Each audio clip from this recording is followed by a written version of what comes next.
everybody, it's Dr. Forth, and today we're going to talk about finals week preparation. And I know at this point in the term that you must be getting tired, but it's important to keep your motivation and get ready because this is the final stretch. Unlike midterms, where you may have several weeks of testing, so it's kind of spread out, finals is usually just 1 week, so it can be intense. Your planning and preparation is really important. If you've been following my other videos, you know the value of time management and memory tips. So if you haven't seen those, you can go back in the channel and find those. Those are very valuable. And make sure you take advantage of my free time management guide. I'm going to put the link in the description so you can get that.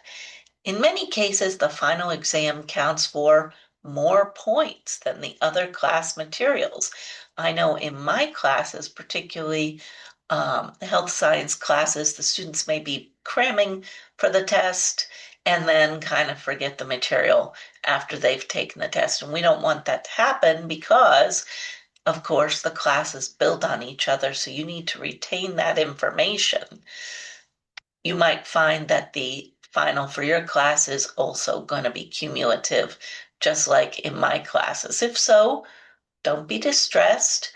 Remember, there's only so many questions on the final, and the faculty is not going to waste time with little nitpicky details that were not important. It's going to be the stuff that was important and emphasized. So they're going to focus on the important concepts.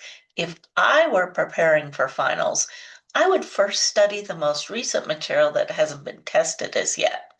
Do your mind mapping, note cards, outlines, or graphics, or whatever study tools that you like to use for that, and get comfortable with that material.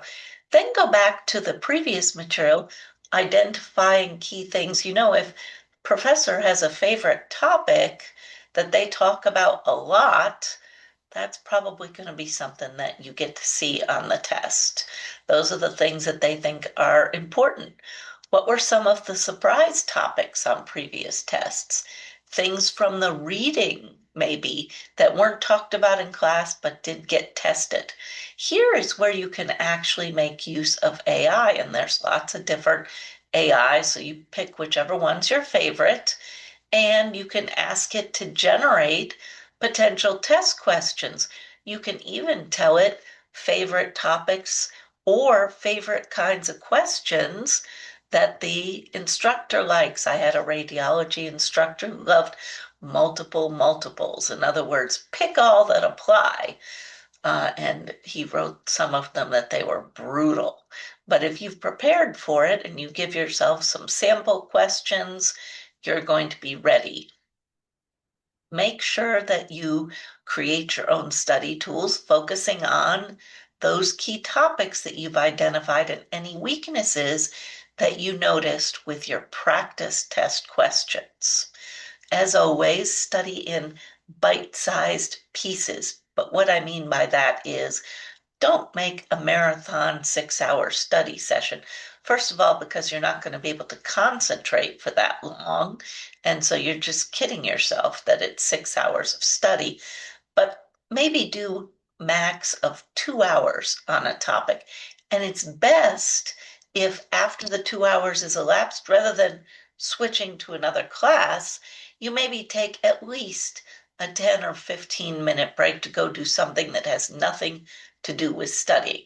Go take a walk, put in a load of laundry, get a snack, something totally different that will give you a true little break in your studying. So the breaks are every bit as important as the actual time studying. This way, you're going to be much more productive. Now, some housekeeping details that are just as important as study strategies. You want to make sure that you're resting and eating well. Donuts and French fries are awesome. I remember from my undergrad, one of the student organizations would bring in, like at midnight, bagels and donuts and coffee. And that was great. I thoroughly enjoyed it. But You also want to have some healthy food because you're under tremendous stress and it's taking a lot of your resources. So enjoy your donuts and French fries or whatever, but try and also get some vegetables and good, clean protein and so forth.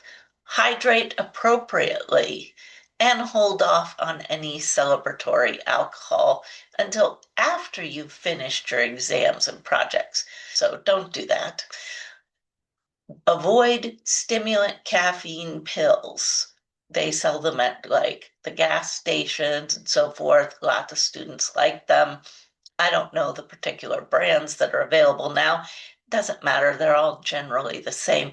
And the problem is they don't just keep you awake at the time that you've taken it. They can recur, days later, all of a sudden you're wide awake.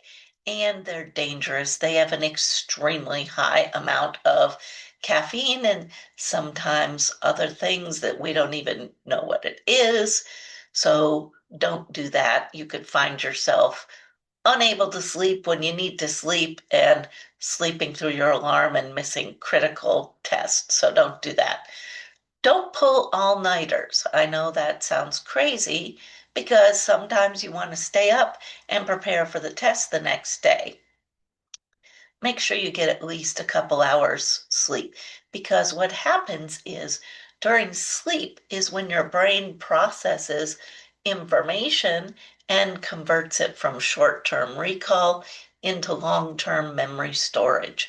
And if you don't ever get any sleep, or you get like 10 minutes of rest only, you're not going to have that. So when you go to take your test, you're going to be all stressed out with information not properly organized in your brain.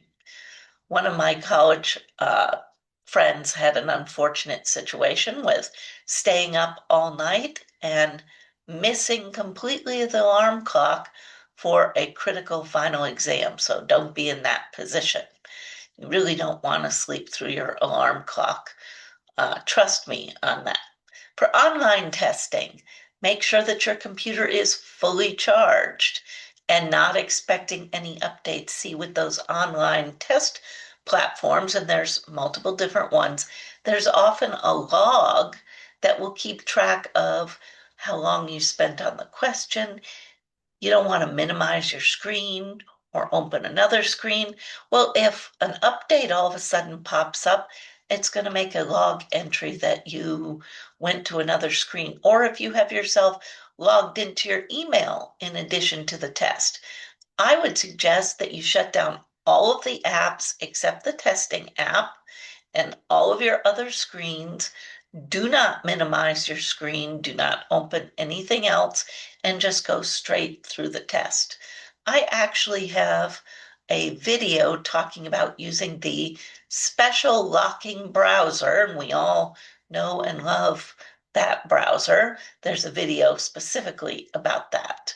So if you're using that, make sure that you have tested your system so that you know it's working properly.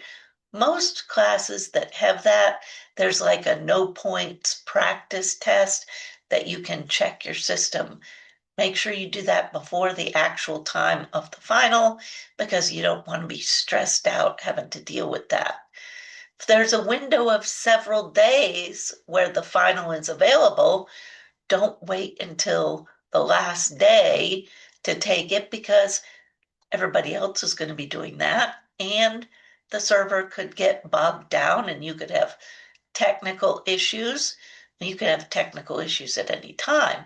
But if you wait till the last minute, you're not going to be able to get it resolved before the deadline of the test. Generally speaking, technical issues are not an exception to the test deadline. Make sure that you make use of that little sample test if they have one available so that you can test out your system. Don't worry, you've been studying and working all term. You're ready for this. Just approach it in a systematic method and don't freak out. For more tips incorporating study strategies as well as environmental management tips and mindfulness practices, check out my class for student success. I have linked it in the description. Hopefully you got some good information from today's video. Make sure you like and subscribe, and I will see you in the next one.